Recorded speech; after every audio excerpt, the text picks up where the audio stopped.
का समय था। रोहित मोबाइल पर पबजी खेल रहा था। चल कवर दे कवर दे कवर दे कवर दे। यस यस शाबाश। रोहित की मम्मी आती है। क्या हर वक्त पबजी पबजी पबजी, खाना भी नहीं खाता। यह सेब और छुरी छोड़ के जा रही हूँ, काट कर खा लेना। मम्मी चली जाती है। रोहित पबजी में ही लगा था कि अचानक गेम ऑफ हो जाता है। ये क्या, अभी तो ठीक चल रहा था। ओह गॉड, अब मैं क्या करूं? तभी टीवी पर पीएम की मन की बात चलती है।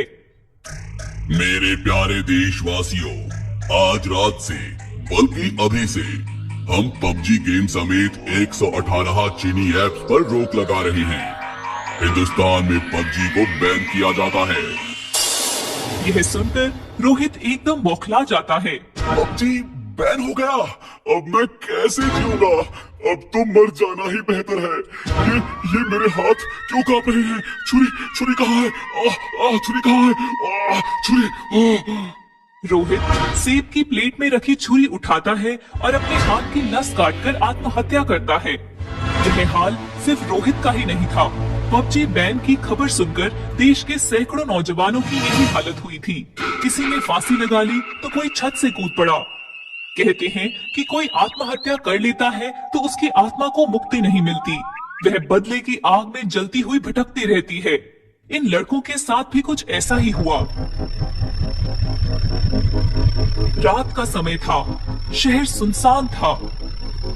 तभी हाथ में बंदूकें, बम और गोली लेकर कुछ सिपाही सड़कों पर चलते दिखाई दिए।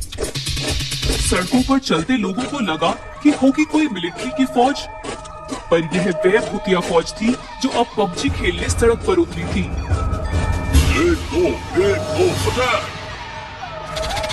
बंदूकें चलने लगती हैं, बम गिरने लगते हैं, गली मोहल्ले फटने लगते हैं। सड़कों पर चलती गाड़ियां और इंसान खेल की तरह भूतों का खिलौना बन जाते हैं। यह हाल सिर्फ रास्तों का ही नहीं था, बल्कि अपने घरों में भी कोई सुरक्षित नहीं था। भूतिया फौज एक बिल्डिंग को घेर लेती है। हर घर, हर दरवाजे पर जाकर बम लगा देती है। घरों में घुसकर लोगों को छलनी करने लगती है। पुलिस आती है, बिल्डिंग को घेर लेती है। हमने तुम्हें चारों तरफ से घेर लिया है, हथियार डाल दो और सरेंडर कर दो।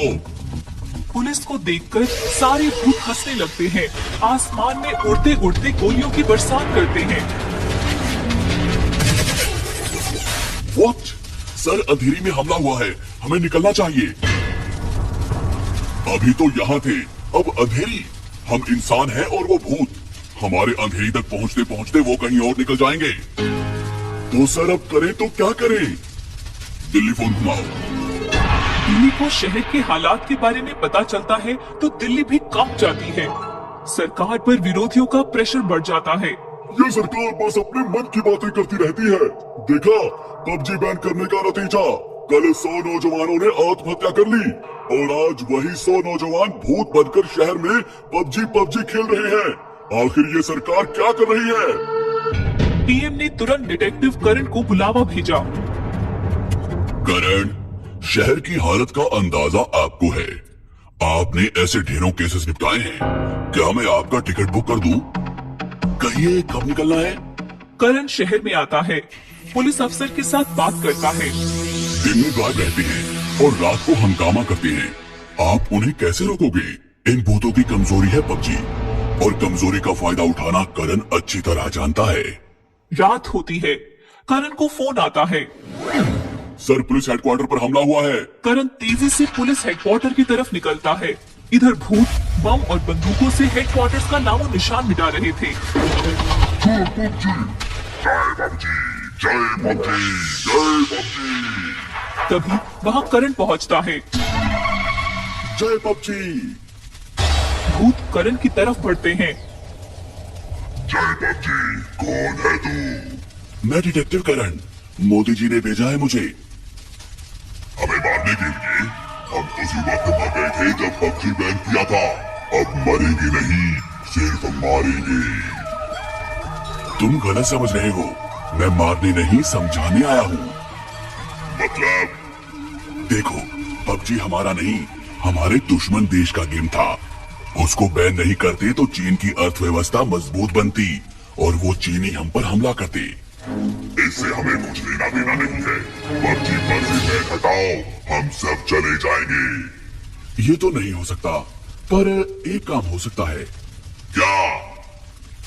पबजी जैसा ही एक हिंदुस्तानी गेम लॉन्च होने जा रहा है और हम चाहते हैं कि आप सभी भूतों को इस गेम में कैरेक्टर दिया जाए और आप सबको हमेशा हमेशा के लिए अमर किया जाए। क्या आप इस हिंदुस्तानी गेम में इंस्टॉल होने के लिए तैयार हो? सारे भूत कुछ सोच में पड़ जाते हैं और फिर कहते हैं, हाँ हम तैयार हैं, बोलो हम क्या करें? आप सब इस बोतल में आ जाइए। जल्दी ही आपको नए हिंदुस्तानी गेम में इंस्टॉल करके लॉन्च किया जाएगा। सारे भूत बोतल में घुसकर कैद हो जाते हैं। करण बोतल का ढक्कन लगाता है। सर क्या सच में पबजी जैसा गेम लॉन्च करने वाले हैं? आप भी पबजी खेलते थे? नहीं सर, फिर आप बेवकूफ कैसे बन गए? PUBG is back. Modi ji की ये मन की बात तो आप सभी ने सुनी होगी। मेरे प्यारे देशवासियों, आज रात से बल्कि अभी से हम पबजी गेम समेत 118 चीनी ऐप्स पर रोक लगा रहे हैं। हिंदुस्तान में पबजी को बैन किया जाता है। इसके बाद पूरे देश में कितना हंगामा हुआ। पबजी बैन होने का सदमा बर्दाश्त न होकर कितने पबजी पीड़ित युवकों ने आत्महत्याएं कर ली। ये सब तो आपने अखबारों में पढ़ा होगा और टीवी में देखा होगा। पबजी हिंदुस्तान से चला गया और जाते जाते सैकड़ों युवाओं को आत्महत्या करने पर मजबूर करके चला गया। उन्हीं युवकों में से एक था श्यामल दास। दिन रात बस पबजी खेलता था, पबजी के किरदारों जैसे कपड़े पहनता था और उन्हीं के जैसी हरकतें करता था। मतलब श्यामल दास पबजी एडिक्ट था। मस्ती मस्ती में उसके दोस्त उसे पबजी कहकर पुकारते थे। पबजी बैन होते ही इस पबजी ने भी पंखे से लटक कर खुदकुशी कर ली। कहते हैं कोई जुनूनी इंसान किसी जुनून की खातिर खुदकुशी करता है तो वो जुनून उसे चैन से मरने भी नहीं देता। श्यामल दास यानी पबजी के साथ भी यही हुआ। जिस शमशान में उसे जलाया गया था, उस शमशान का गार्ड उसके जुनून का पहला शिकार बना। अरे ये सिपाही वहाँ कौन खड़ा है?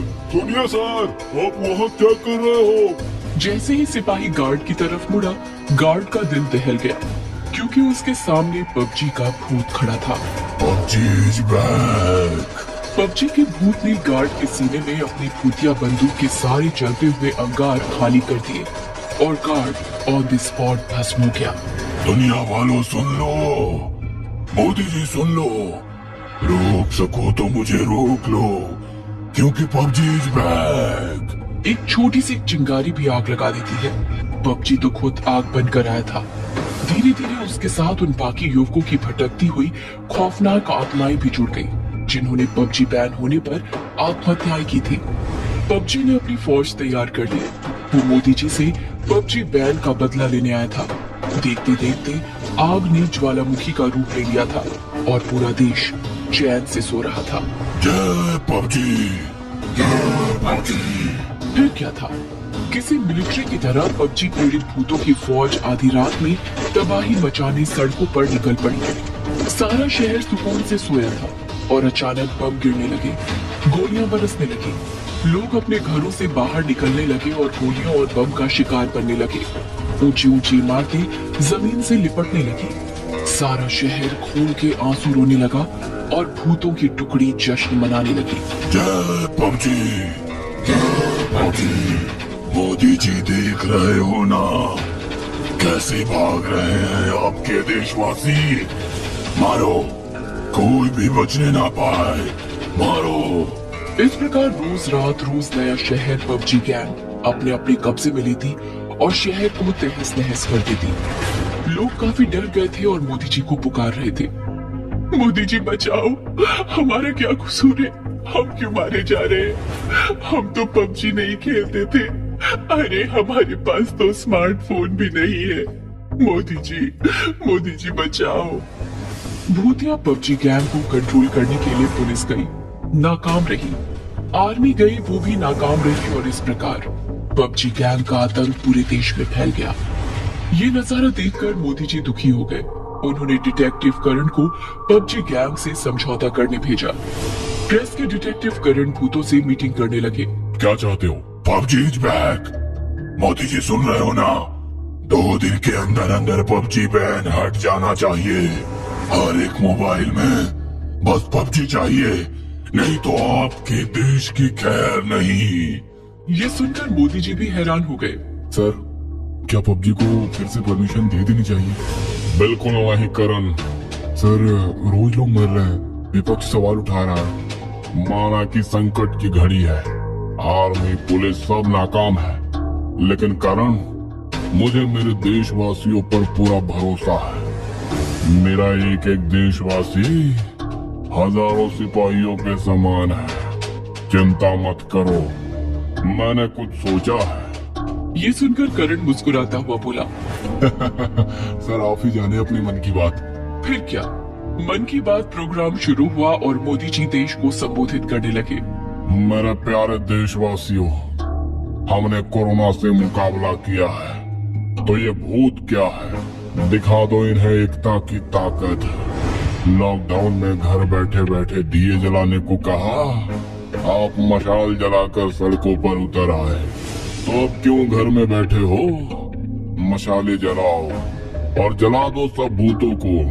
उनका नारा है पबजी इज बैक, हमारा नारा होना चाहिए पबजी गो बैक।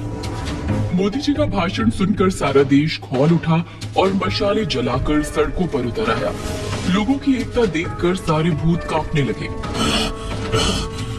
दूर रहो, पास मत आओ। हाँ? पबजी गो बैक, भारत माता की जय। लोग भूतों की तरफ बढ़ने लगे और भूतों को पीटने लगे। जलती मशालों से भूतों को जलाने लगे और देखते ही देखते सारे पबजी पीड़ित भूत जल